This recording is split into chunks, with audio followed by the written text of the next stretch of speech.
कंगना रनौत ने देश के प्रधानमंत्री नरेंद्र मोदी को बताया दुनिया का सबसे ताकतवर इंसान।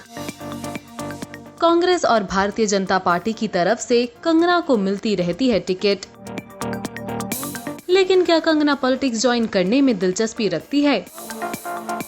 चाहे वो सुशांत सिंह राजपूत मामले में न्याय दिलाने की बात हो या चाइनीज प्रोडक्ट्स को बैन करने की मुहिम में शामिल होना हो, ये तो सभी लोग जानते हैं कि कंगना देश से जुड़ी मामलों में बढ़ चढ़कर अपनी राय रखती है। राजनीति के विषय पर भी वो खास दिलचस्पी दिखाती है। प्रधानमंत्री नरेंद्र मोदी की सराहना भी करती रहती है। अब एक बार फिर कंगना ने फोटो शेयर कर पीएम मोदी की तारीफ की है। कंगना ने पीएम मोदी के साथ हाथ मिलाते एक शानदार फोटो शेयर करते हुए लिखा, यकीनन धरती के सबसे ताकतवर इंसान और फिर भी इतने नम्र। पीएम मोदी के प्रति उनका ये लगाव, आदर और समर्थन कंगना ने अपने कई इंटरव्यूज में भी जता चुकी है। जिस तरह से कंगना देश के मुद्दों और उससे जुड़ी चर्चाओं में पार्टिसिपेट करती है, उससे कहीं न कहीं लोगों को लगता है कि वो पॉलिटिक्स का हिस्सा बनना चाहती है। कंगना देश की लेजेंडरी अभिनेत्री और पॉलिटिशियन स्वर्गीय जयललिता की जिंदगी पर बेस्ड फिल्म थलाइवी में भी दिखेंगी। देखा जाए तो उनके फैंस भी कहीं न कहीं यही सोच रखते हैं कि कंगना को पॉलिटिक्स ज्वाइन कर लेनी चाहिए। लेकिन क्या कंगना को पॉलिटिक्स ज्वाइन करने में इंटरेस्ट है?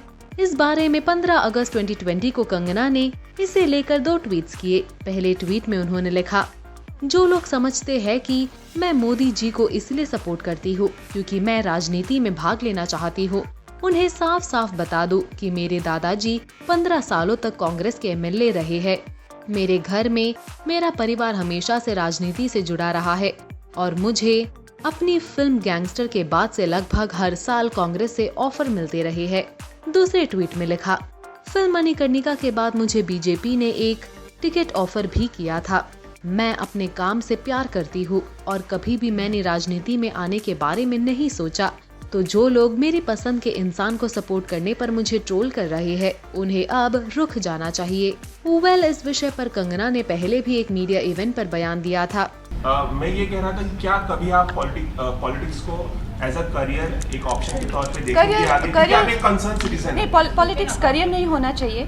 मुझे लगता है जब भी कोई इंसान, अगर मेरे जैसे इंसान को पॉलिटिक्स में जाना चाहिए तो उनको पहले तो वैराग्य हासिल करना चाहिए कि जब भी आपको जनता की सेवा करनी है तो obviously if I have a family, I have children, I have to give everything up and then only I should be able to serve the country. I think that should be the intention. Career, politics में career, मैं इतनी successful हूँ, अभी मेरा ये career है, मेरे को और कहीं करियर नहीं बनाना है। But yes, if I want to serve my land, then the only option I see for myself is that I can't do it as where I have some vested interest in some other department, you know, because वो conflicting हो जाता है। तो I think जो भी लोग करना चाहते हैं करना चाहिए, मगर उनको किसी तरह से जो है वैराग्य हासिल। मुझे तो नहीं लगता मैं पॉलिटिक्स में जाऊंगी, क्योंकि I really don't think so, because I have no reason not to. Because am I concerned about the country? I'm absolutely concerned. लेकिन कुछ तो चीज़ होनी चाहिए जो आप पैसों के लिए ना करें ज़िंदगी में।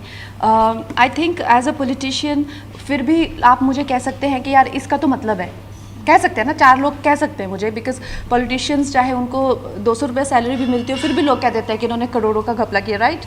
लेकिन एज एन एक्टर तो आप मेरी इंटेंशन पे कभी डाउट कर ही नहीं सकते। जो मैं देश के लिए कह रही हूँ, ये सब लोगों के मैंने अभी नाम लिए हुए हैं। आपको क्या लगता है ये लोग इतने बड़े बड़े खंजर निकालेंगे और जो भी आप नाप शनाप अभी न्यूज़ पढ़ेंगे पेपर में मेरे बारे में, उन्हीं के पीआर ने करी होगी, you know. So I know all of that, I know the consequence of what I have said, but I am okay with that. लेकिन ये किसी को तो कहना पड़ेगा और मुझे बहुत गुस्सा आता है, आप लोग नहीं कहते हैं, आप लोग इन लोगों से सुन के लेते हैं, आप लोग कुछ नहीं कहते इन लोगों को। तो दोस्तों, राजनीति का हिस्सा बनने को लेकर अफवाहों को खारिज करते हुए कंगना ने सफाई दी है कि एक्टिंग ही उनका पहला प्यार है। क्या आप इनकी राय से सहमत हो या आप वाकई में कंगना को राजनीति का हिस्सा बनते देखना चाहते हो? पोस्ट करिए अपने कमेंट्स।